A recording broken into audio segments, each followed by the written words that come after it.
Daily Trust News Center. This is the News Hour.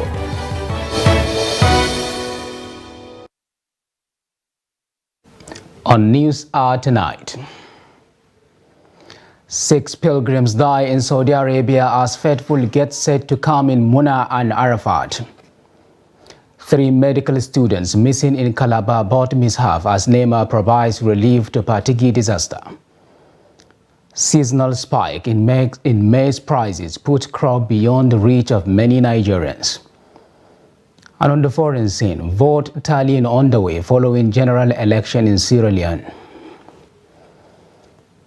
Hello and welcome to Trust News Hour. I am Abdurrahman Omar. Thanks for joining.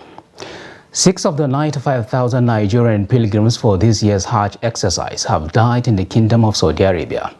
The head of the Nigerian medical team for the pilgrimage, Dr. Usman Galadima, disclosed this in Makkah on Saturday night.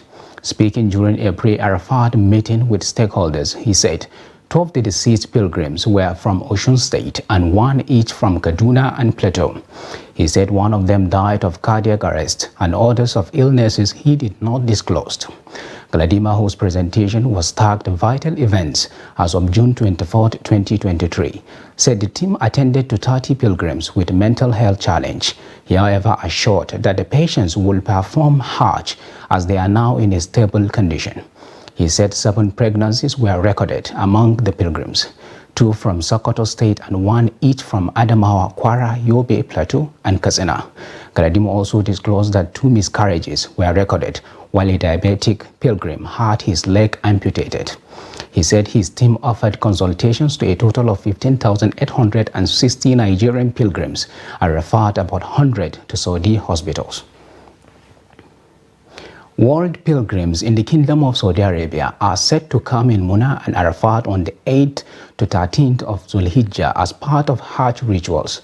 At the moment, Nigerian pilgrims in Saudi Arabia are making last-minute preparations for the 4 days campaign. Abdullahi Ahmadi, who is monitoring this year's Hajj, reports that National Hajj Commission NACON and State Pilgrims Board are making concerted efforts to ensure a hitch-free Hajj exercise. His report.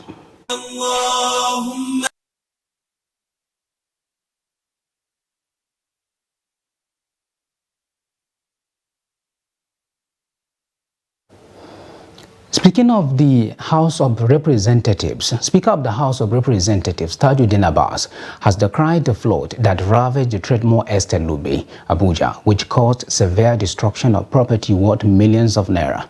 Abbas said it was highly regrettable that people going about their normal lives with their families found themselves in such a difficult situation.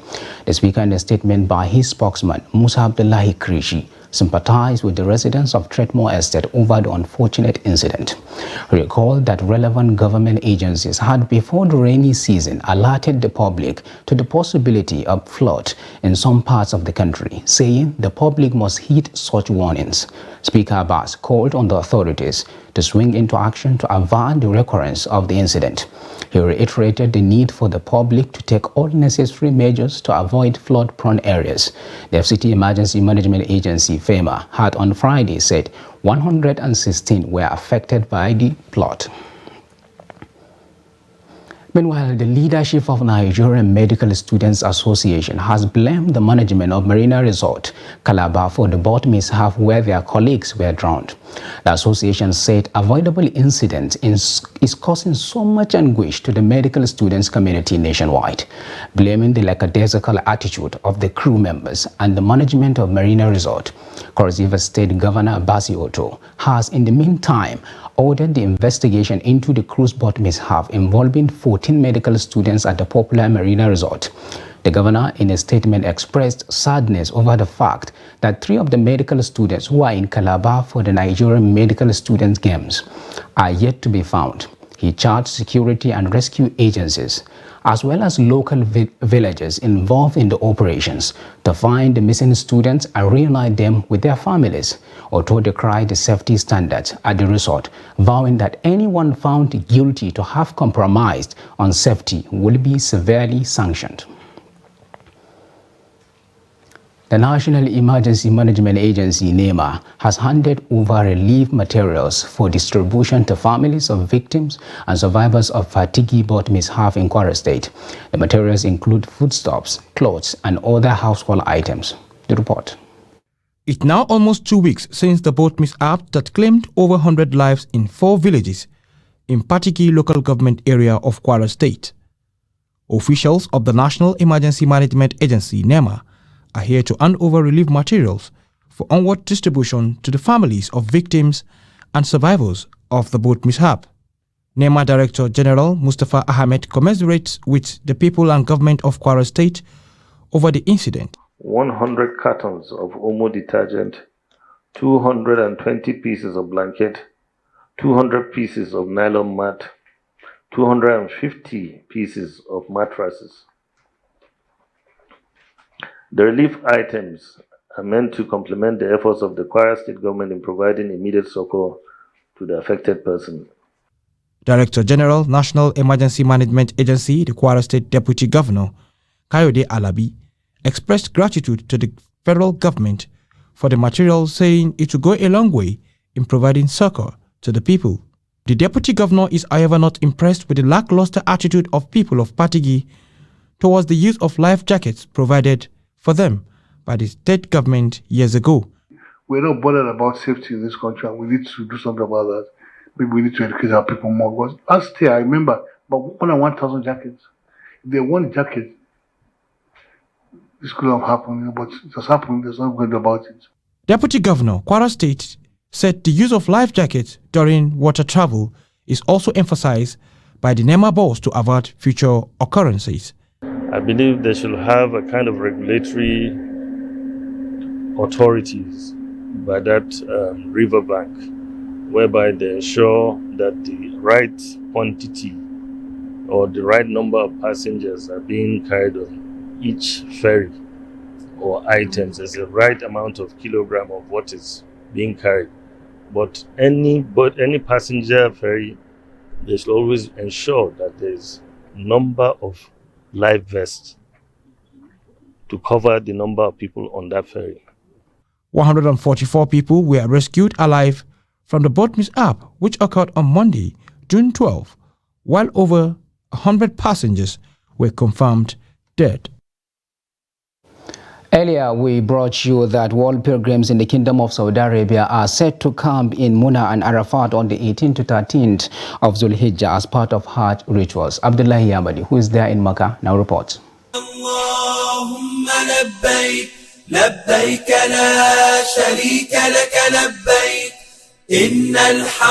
The pilgrims will converge on Muna on Monday the 8th and proceed to Arafat on Tuesday the 9th of Dhul-Hijjah, which is the climax of the pilgrimage. On that same 9th of Dhul-Hijjah, the pilgrims, after spending the whole day making supplications, are expected to leave Arafat ground immediately after the sunset to proceed to Muzdalifah, where they will spend the night.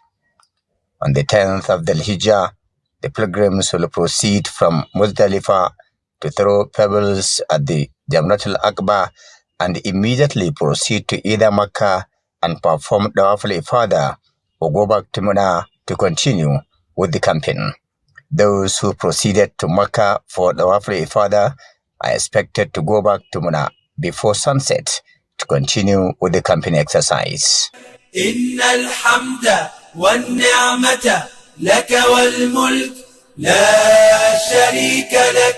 According to reports from the Holy Land, the National Hajj Commission and State Pilgrims Boards are intensifying preachings and sensitization at the accommodations of the pilgrims on Hajj obligations.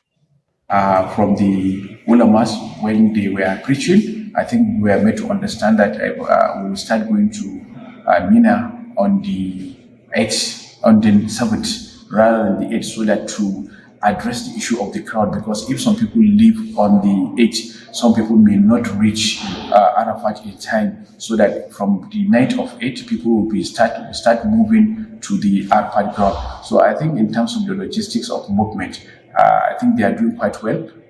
from what they have reliably told us. So we hope that going forward, such communication will continue.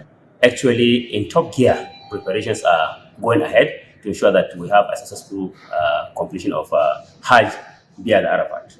At the Katsina State level, I'm sure two important committees are working, especially the Transportation Committee, the Mashair Committee. In fact, they have gone ahead even to meet day before yesterday, to discuss on modalities on how to ensure that all our pilgrims are conveyed successfully and without any hitch to the Arafat venue, that is in Mina. And then all the places are also secured. The allocation has been made by the Saudi authorities for our pilgrims to get their own tents in the Mina camp. And then to ensure that everybody is there. The feeding is also prepared for. The security is prepared for. Everything, in fact, including communication. Saudi authorities said over 2 million pilgrims from across the globe are performing this year's pilgrimage. Abdullahi Izumayamadi, Trust Television News, Katsina. Fire outbreak has razed 2 carpet warehouses belonging to Noble Carpets and Rocks at Ibrahim Tai Road in Kano. Daily Trust observed that 3 warehouses are affected, whereby 2 were razed down to ashes, including the building completely damaged. But 1 was saved and items inside were evacuated. It was also guarded that the warehouses were loaded full of carpets and rocks worth millions of naira, while the 2 have the capacity of taking at least 7 trucks, according to one of the owners of the place who asked not to be mentioned. Speaking, the Public Relations Officer, Kano Fire Service, Saminu Abdullahi, said they cannot quantify the loss, yet adding that the cause of the fire is highly associated with electricity fault, as the warehouses has electricity wires on it. The fire has been brought under control with efforts of the operatives of the Kano Fire Service and contributions from other couple of companies' firefighting facilities.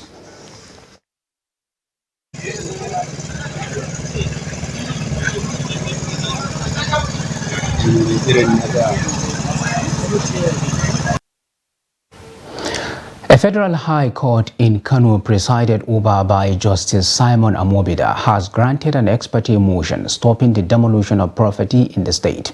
The demolition was filed by a Kano citizen, Saminu Muhammad, through his lawyer, seeking to protect specific buildings along BUK Road from being demolished by the Kano State government.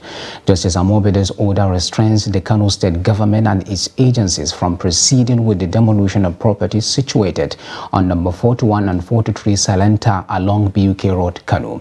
The respondents in the suit include the Attorney General of Kano State, the Solicitor General of Kano State, the Governor of Kano State, the Kano State government, and various land and security authorities. The applicant's counsel, Prof.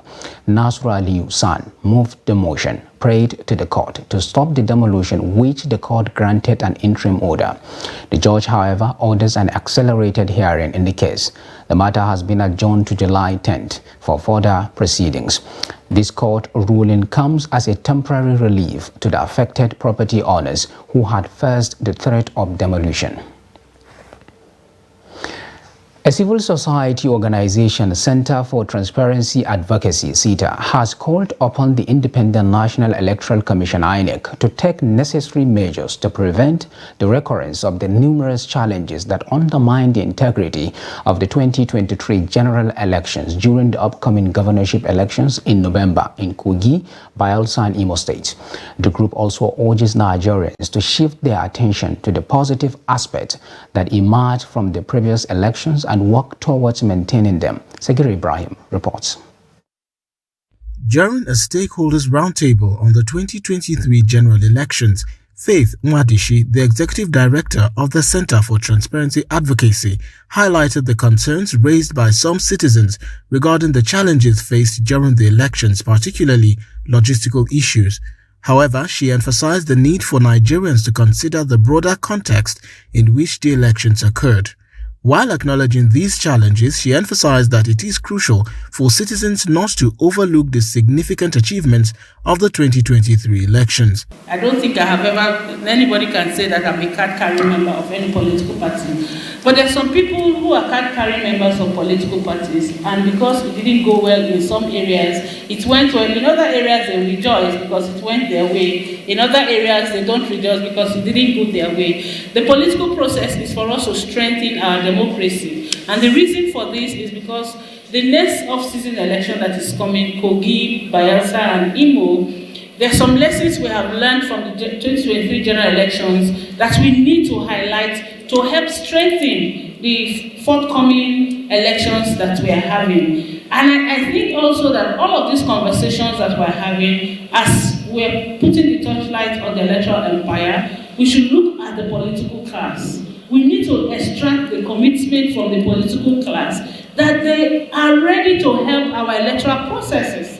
Because as far as the political class continue to carry on business as usual, we will see put everything in place, give the assurance that everything is going to work. But when it comes on election day, we see those issues that we don't have a handle on. They added that despite the challenges, the BVAS remains a game changer that will revolutionize the country's election process. The BVAS, we still say and still maintain it is a game changer in our electoral process. We need to build on that technology. We need to strengthen the processes and the different organizations and stakeholders who are participating in delivering our elections in the country. Are we saying the 2023 election was without challenges? No. The challenges of those elections need to be put in context. That is what we are saying. Put it in context. And INEC is going to get into a review of the 2023 election like they do after every election. We need to intensify civic and voter education. It's very important. She praised the Election Monitoring Board for setting a global standard with their adept use of technology, which even litigants relied upon during tribunal cases. Sagir Ibrahim, Trust TV News, Abuja. The decision by President Bola Tinubu to prop the suspended Central Bank Governor Godwin Emefiele has been described as appropriate and timely in view of his role in punishing Nigerians with naira scarcity. Ahead of 2023 elections, National Chairman of Social Democratic Party SDP, Shehu Gabam, said this while speaking exclusively to Trust TV's Shafiu Suleiman, saying the prop is necessary due to gross violation of citizens' rights. The central bank cashless policy and naira redesign spearheaded by Godwin Emefiele has put Nigerians on the edge, reduced money in circulation and prevented many from accessing their hard-earned savings. Struggle to survive what many termed a harsh economic policy left many businesses crumbled, leading to loss of life in some cases. I think that is the greatest sabotage that has happened in the history of our administration. It's a great sabotage. And it's good to investigate that so that you create a very strong and send a strong signals to any future abuse of public office. Though speculations were ripe that the CBN governor may likely be the first casualty of President Bola Tinubu government, such postulation was made right with the decision to suspend and arrest the erstwhile CBN boss. The SDP National Chairman Shehu Gabam is of the opinion that such gross violation of people's right to access legitimate funds should not go unpunished, especially as it will be deterrence against future abuse of office. There is no law that have backed any bank or CBN to hijack public funds. The contract between somebody who put his money in the bank and the bank is at any time customer will have access to his money. But not just denying them access to the money, denying them access to healthcare, to education, to feeding themselves because you have hijacked the only source they have to take care of their own problems. While the suspended CBN governor's case is being investigated, Nigerians are calling on the government to also respect existing laws in handling the matter. Shafiu Suleiman, Trust TV News, Abuja. You are watching News Hour on Trust TV. Coming off after the break. We take a look at the story of an inseparable pair. Details of this and more after the break. Do stay with us.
Welcome back, and if you are just joining us, this is the news update on Trust TV. Now a recap of our top stories. 6 pilgrims die in Saudi Arabia as faithful get set to come in Muna and Arafat. And 3 medical students missing in Calabar boat mishap as NEMA provides relief to Patigi disaster. Now moving on to other stories. The Zamfara State Command of the Nigerian Security and Civil Defense Corps, NSCDC, has deployed over 485 personnel to provide security before, during and after the 2023 Eid al-Kabir celebration in the state. The State Commandant Sani Mustafa, in a statement by the command's public relations officer, Eko Oche, said the 485 personnel are to ensure security coverage throughout the Salah celebration in the state. He affirmed that the Corps, in collaboration with other sister security agencies, are poised to make Zamfara State a crime-free state. The NSCDC boss emphasized that the deployment has been made to all nooks and crannies of the state, including perceived black spots. He therefore advised saboteurs whose aim is to truncate the peace in the state during this period to relocate, as Zamfara state is no longer a safe haven for mischief makers.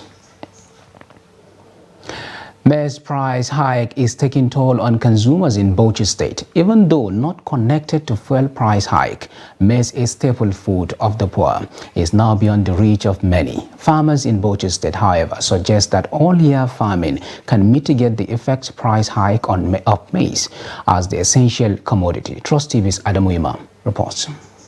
Prices of maize have risen in recent times. The rise has affected poultry farmers as maize is a major ingredient in animal feeds. Abdullahi Talle says nowadays human beings and animals are competing to gain energy through starchy foods. In poultry or in ruminants, the major raw materials is maize and soya. It's the same thing with human. The major consumption to produce so many things, we use maize and soya. So in any case, in anything, if there is a lot of demand, definitely the price will increase. Talle, however, said the rise in maize price is an opportunity for Nigerian farmers to actively engage in all year-round farming activities to help sustain food security in Nigeria. After rainy season farming, we go into irrigation farming, especially the maize. I try it.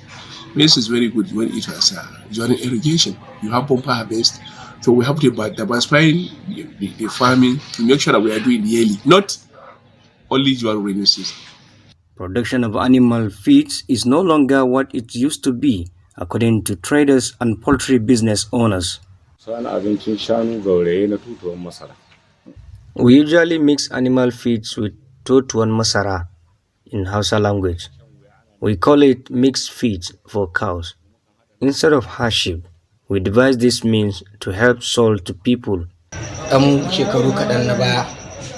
Previous years, we sold poultry feeds at the rate of 2,500 naira to 3,000 naira.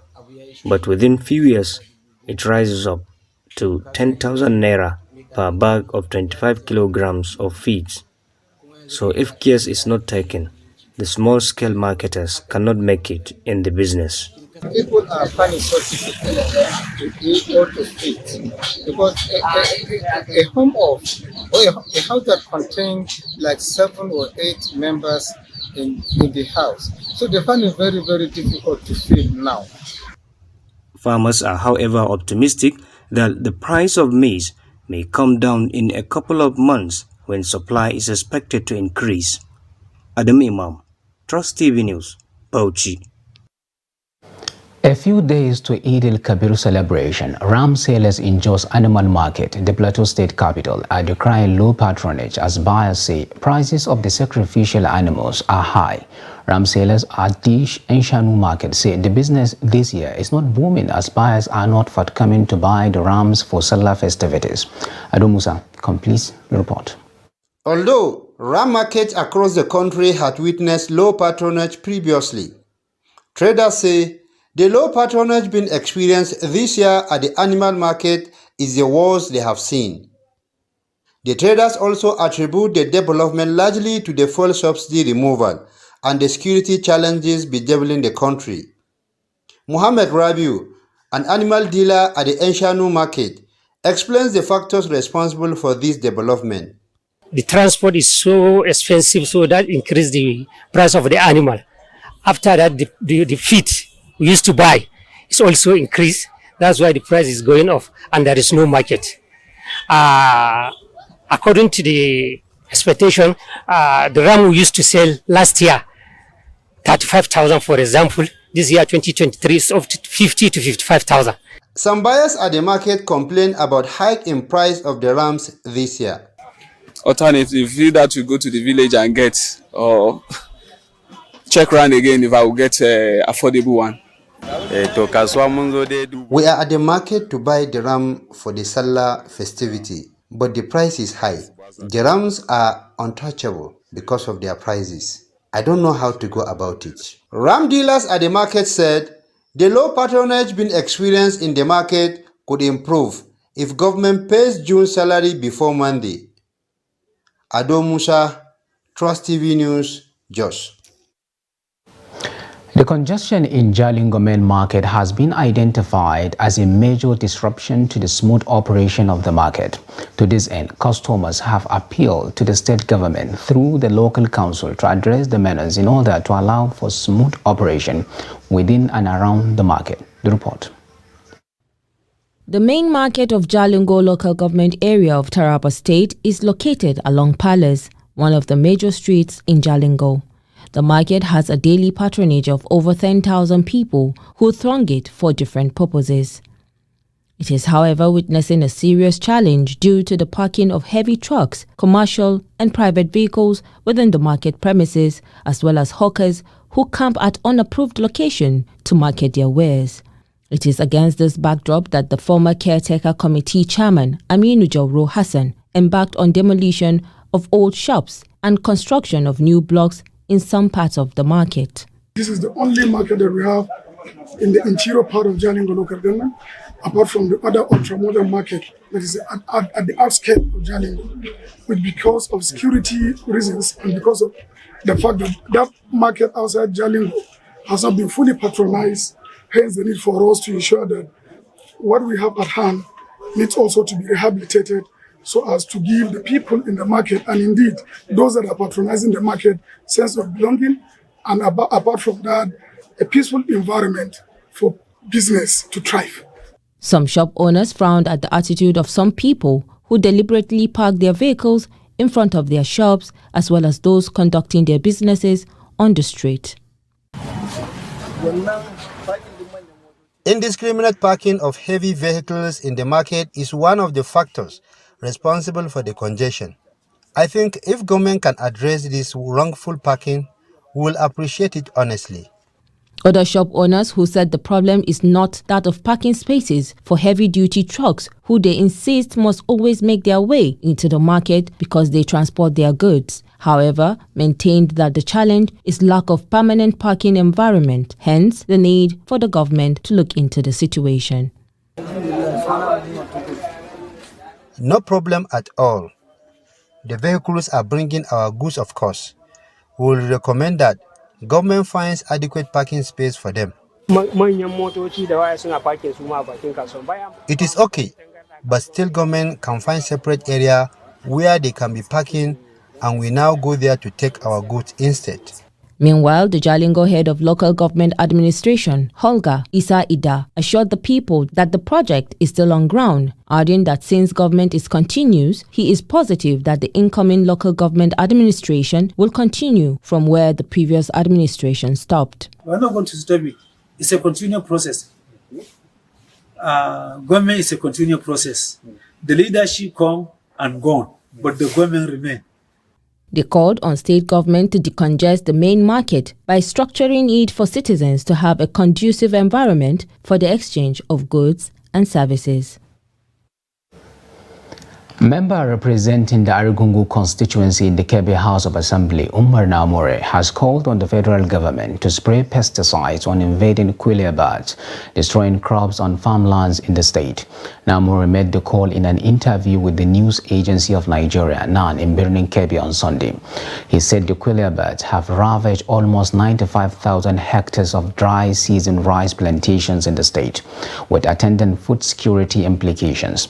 Namore also added that it was on the record that most of the farmers in the area had taken loans from Labana and Wakot rice mills, among others, to embark on farming in order to help the country in its efforts to have food security and produce what we eat. Quillia birds are small-sized sparrow or finch-like gregarious birds with bills adapted to eating seeds. Quillias may be nomadic over vast ranges. The red-billed quillia is said to be the most numerous bird species in the world. The lawmaker also urged the governments to provide relief assistance to the affected farmers to recover from their losses. A farmer whose farm has been destroyed by quillia birds has no money to embark on another farming. Then how can he pay back the loan he collected? The lawmaker queried.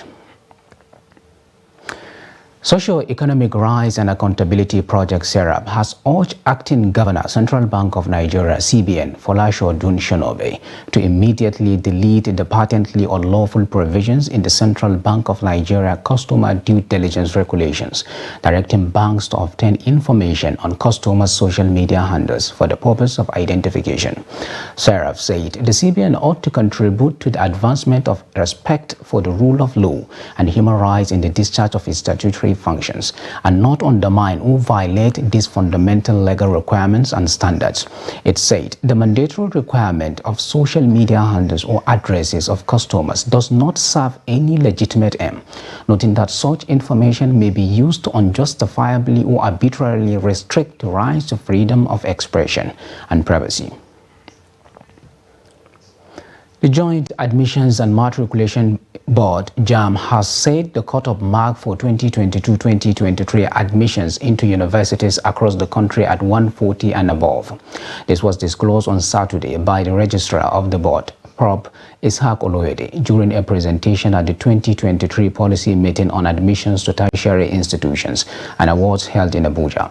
Oloyede also noted that the board had approved a score of 100 as the cut-off mark for polytechnics and colleges of education. However, the JAMB registrar said universities are at liberty to decide individual cut-off marks, but no university will be allowed to admit any candidate who scores below the 140 benchmark. Also at the policy meeting, the federal government charged JAMB to maintain the sanctity of its examination at all times. The Permanent Secretary, Ministry of Education, David Adejo, said that a compromised examination system will impact negatively on the nation's workforce. In the meantime, a graduate of statistics from Ahmadu Bello University, Zaria, Nafisa Lawal, is changing the narrative about cultural impediment and persistent gender bias against northern women. She defies all the odds and challenges to become a successful data scientist, raising the hopes of other women that they can as well aspire to accomplish said goals in life. Trustee Bello Musa has more. She grew up in a rural community in Turete local government area of Sokoto State, northwest Nigeria, where girl child education is still not encouraged. Nafisa Lawal lost her father at very tender age, but now among the rare girls from her community who made it into university with her mother's support. I lost my dad when I was barely 1 year plus, so I was raised by a single mom. My dad died when she was 20 or 21 years old, so I have been living with my mom for quite some time now, all my life. So my mom is the strong pillar. Despite cultural myth and other impediments hindering girl child from pursuing their dreams, Lawal fulfilled her life ambition. People tend to, especially as a northern lady, people tend to believe you don't have to pursue your career, you have to just go with the norms by just getting married, kind of settling down at your age, you have to do this, you have to do that. Kind of those are some of the challenges, but I did really, I continued my pursuit for my dreams because this is my dreams. And so well, here I am, I dedicated my time. And I was consistent, I was persistent, and also I'm passionate. She said the journey through the university was not as smooth for her as a woman from the north, and becoming a data scientist is also an uneasy task. The challenges that I faced were kind of trainings, physical trainings, mentorship. I actually did not get mentors along the line while I was trying to become a data scientist, because honestly I am a self-taught. I learned on my own using YouTube videos, online resources. However, women are often discouraged from education pursuit, but she said she will continue to advocate for the development of women folk in northern Nigeria. Gender biases. It's mostly people say this field is meant for men, it's not coding. You know, data science, as a data scientist, you code. We have programming language, so a lot of people frown against that. You cannot be able to code and stuff like that.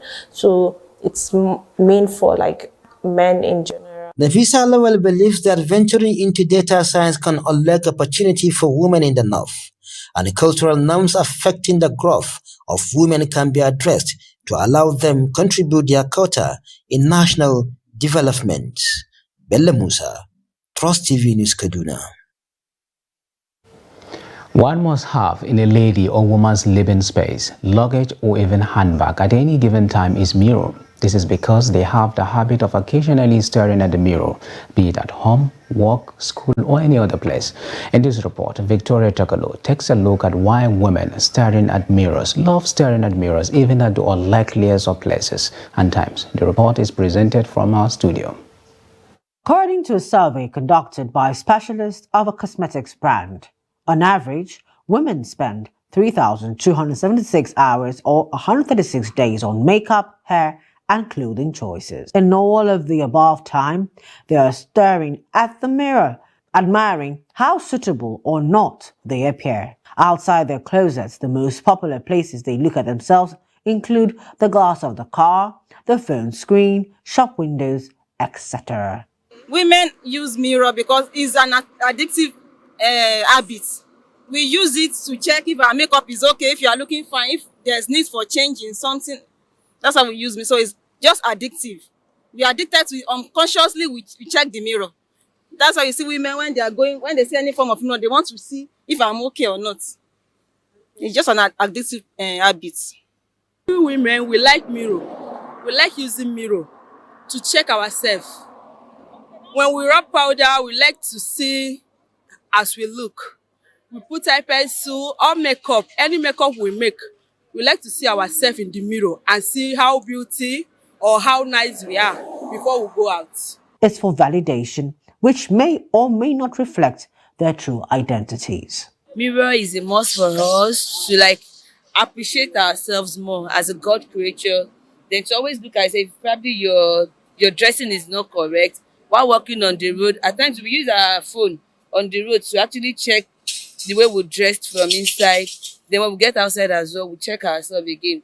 And if we are good to go, that's all. So mirror is a must for all the women because we normally look at mirror to appreciate ourselves, to see how we look like. Am I beautiful? Am I not beautiful? If I go out this way, will people appreciate or not? So I think that is the purpose of using the mirror. You know, in creation, women are point of attraction. And then for the fact that they are an element of attraction, there is nowhere any woman will go. You see the beauty, you see the uniqueness. So for them, it is just to ensure that they are rightly representing that point of attraction that they are. That is why they look into the mirror, you know, to get that core assurance, you know, of their attractive look, you know, before they go into the public space. And you see, women who are well prepared, their point of attraction, as I said, that there is nowhere they get to, they will always attract, you know, everybody there. So looking at the mirror is just to ensure that, you know, they are at core parity according to their individual sense of what their beauty is. So that is just to ensure the assurance, you know, of their beauty. Despite some psychologists believing that one of the reasons women frequently look at themselves in the mirror is narcissism and vanity, they remain attracted to mirrors because they want to be seen to be appropriate at all times. This is Trust News Hour. We will be back after this quick break. Do stay with us.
Welcome back. Now, the Debt Management Office DMO said the total public debt stock of Nigeria as at March stood at 49.95 trillion, an equivalent of $108.30 billion.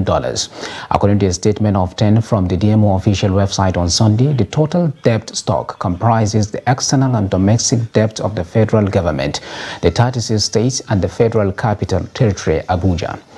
The news agency of Nigeria, NAN, reports that the country's total debt for the preceding period of December 21, 2022 was 46.25 trillion naira. That is $103 billion, indicating an increase of about 3 trillion naira. The total debt stock, however, excludes the federal government's 22.719 trillion ways and means advances of the Central Bank of Nigeria, CBN, whose securitization was approved by the National Assembly in May. According to the DMO, the ways and means will be included in the debt stock of the federal government from June. Meanwhile, the DMO recently released the Market Access Country Debt Sustainability Analysis, MACDSA, to promote transparency. According to the DMO, it is an annual exercise anchored by it, with the participation of key federal government agencies. It listed such agencies to include the CBN, Budget Office of the Federation, and Office of the Accountant General of the Federation, OAGF. Others are the National Bureau of Statistics, NBS, and the Federal Ministry of Finance, Budget and National Planning. According to Patience Oniha, Director General of the DMO, the recent DSA report highlighted the need for more revenues to keep the public debt sustainable. British High Commissioner to Nigeria, Richard Montgomery, says the UK government's new policy on the restriction of foreign student visas is aimed at managing the pressure on social services for scholars. Montgomery said this during an interview with the news agency of Nigeria, NAN, in Abuja. He explained that the policy was not targeted, aimed at discouraging Nigerian students studying in the UK. According to him, Nigerians desiring to study in the UK have 97% visa approval rate. He urged Nigerians to see the new visa regime in the UK in a bigger context, a thing which he said is really a positive for Nigeria and the United Kingdom. He expressed the UK's pride in its research institutes and higher education, which he said were listed among the top 100 universities in the world. He expressed the belief that Nigerians stand to gain massively from the international exposure and international networks offered by studying in the UK. NAN reports that the UK Home Office in May announced that from January 2024, undergraduate and master's students will no longer be allowed to take their dependents along with them to the UK. And away from Nigeria, vote counting has begun in Sierra Leone following a mostly peaceful general election, despite a late start in some polling stations. As the opposition denounced alleged irregularities, President Julius Maada Bio is seeking a second term amid a crippling cost of living crisis that sparked deadly riots last year. 12 men and 1 woman are vying for the top job, though Bio's main challenger is Samuel Kamara of the All People's Congress, APC. Bio, 59 of the Sierra Leone People's Party, SLPP, narrowly beat Kamara, who is age 72, in a runoff in 2018. There was a high turnout with voters still in the BBC. The process was smooth despite ballots opening hours late in many areas. There had been concern about potential clashes in the runoff to the vote. Many stations were likely to remain open longer after the Electoral Commission confirmed in a statement that all voters in queue at 5 p.m. will be allowed to vote. After casting his ballot at the Wilberforce barracks in Freetown on Saturday morning, Bio encouraged citizens to participate peacefully. Kamara voted in the Freetown neighborhood of Lumley, telling reporters that this election is about the future of Sierra Leone. In another story, Greeks are voting for a second time in little more than a month to elect a new parliament, with voters expected to give former Prime Minister Kyriakos Mitsotakis, a Conservative Party, a second time in office. Polling stations across the country opened at 7 a.m. The vote is overshadowed by a boat wreck off the coast of western Greece about a week ago, in which hundreds of refugees and migrants either died or went missing. But the disaster is unlikely to significantly affect the overall outcome, as Greeks are expected to focus on domestic economic issues. Mitsotakis, 55, is eyeing his second four-year term as Prime Minister after his New Democracy Party won by a huge margin in May, but fell short of gaining enough parliamentary seats to form a government, with a new electoral law now favoring winning party with bonus seat. He is hoping to win enough seats to form a strong majority in the 300-member parliament. The new electoral system grants a bonus of between 25 and 50 seats to the winning party, depending on its performance, which makes it easier for a party to win more than the required 151 seats in the parliament to form a government. A Palestinian teenager was left bleeding to death after a shooting attack at Kalandia military checkpoint in the occupied West Bank. Reports say Ishaq Hamdi Ajiloni, 17, was shot and killed by Israeli forces after opening fire at the checkpoint on Saturday. The Al-Qassam Martyrs Brigade claimed Aljoni as a member. The group is the armed wing of Fatah, the movement that controls the Palestinian Authority, which has limited self-rule in the occupied territory. Police said the young gunman from the Kafur Akaf neighborhood, just north of the checkpoint, used an M16 rifle to carry out the shooting. The Kalandia checkpoint is the main gateway used by Palestinians between occupied East Jerusalem and Ramallah, the seat of the Palestinian Authority, in the West Bank. Violence has engulfed the West Bank this past week since Israeli forces stormed the Jenin refugee camp to arrest 2 suspects on Monday. And finally, on sport, a giant of Africa graduate Nigeria's James Nnaji is among 12 international players from 8 countries in the 2023 National Basketball Association NBA draft, released by State Farm. Nnaji was selected at first overall by the Detroit Pistons, becoming the 5th player from Nigeria to be selected in the last 5 years. He started playing basketball in 2016 and has 2 seasons of experience playing for FC Barcelona in the ACB and EuroLeague. In 2018, Nnaji participated in Giants of Africa Camp, an organization founded by Toronto Raptors Vice Chairman and President Masai Ujiri, who is also from Nigeria. Opening night rosters for the 2022-2023 NBA season featured a record-tying 5 players from Nigeria, 16 players from Africa, and more than 50 players with at least one parent from Africa. In total, there had been more than 125 NBA players either born in Africa or with at least one parent from Africa. The other players in the 2023 draft are Senegal's Mohamed Gouye of Washington State University, who was selected at 9th overall by the Charlotte Hornets. Morocco's Ryan Ropert from New Zealand Breakers, selected for the 3rd overall by the Portland Trail Blazers. Sidi Sissoko, a Franco-Senegalese player drafted from NBA League, Ignite as 4th overall by the San Antonio Spurs, and Malis Tomani Kamara, drafted from University of Dayton as the 52nd overall pick by the Phoenix Suns. The NBA Draft 2023 was held at Barclays Center, Brooklyn, New York, and reached fans in 214 countries and territories in 32 languages. Of the 12 international players from 8 countries selected, 3 were in the first round and 9 in the second round.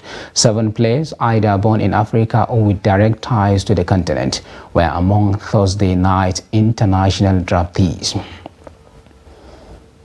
A football legend and sexagenarian Hussein Alabi says he is keen on using the unifying role of the game to promote peaceful coexistence in Kano State. Trust TV's Abdulaziz Ibrahim speaks to the veteran who was once the captain of Kano's famous Raka Rovers FC. In 1978, Hussein Alabi captained Raka Rovers FC in a famous game against Brazilian team Fluminense led by the legendary Pelé. Now, some decades after retirement, Baba Husseini, as he is fondly called, plays the role of the match commissioner for this Intercommunity Peace Cup at the Kano Pillar Stadium in Kano State. If we want to promote peace if you want to promote peace in Nigeria, it's football. Forgetting about calling people to come and do meetings, to all that one, or to call them, they talk, everybody go, that's it. But football, various people, you join them together. Football in Nigeria is very, very key to the development of the youths, and then it encourages, it helps those ones that are roaming around the streets to make sure they play football, and then to look for greener pastures. Promoting peace, you know, football is a general statement. Football is something that all the tribes, there is no ethnicity, tribalistic affairs, nothing. So when there is football, which means people are at peace. In the semi-final of the Kano State Intercommunity Peace Cup, Wudil United won by 3-2 against Sabongeri FC. Kwara State Harmony team won by 4-0 against Kibia FC. As a sportsman that I've been, when you lose, especially with the tag, the headline of the tournament, we celebrate each other. It's not a do or die affair. We have known that football is a means of unity. It has always bring these combinations where the Hausa man don't know is an Igbo man, he doesn't know he's a Yoruba man. When it comes to celebrating, they see them celebrating together. Wonderful, wonderful. That is the job we are doing here. Promoting peace is our watchword in this competition. Play well. Love one another. Your own opponent is your brother. Anything that happens, you take it as if it is you that it didn't happen to. People coming from local government, they don't have access to come and play at this field here. But bringing them into this type of competition to play, that's what will ginger them to continue. But if we only leave them to be playing in their area, how many of us will go there? Now this Kibia, I don't know whether I don't pass there before, but now their team is here and I see them playing. And I enjoy the way they are playing. The final game of the Kano State Intercommunity Peace Cup is expected to further help unite and develop youth in the state. Abdulaziz Ibrahim reporting for Trust TV. With that, we have come to the end of the Trust TV's News Hour. Do not forget to follow us across all our media platforms and our YouTube live stream. I am Abdurrahman Omar. Thanks for watching and bye for now.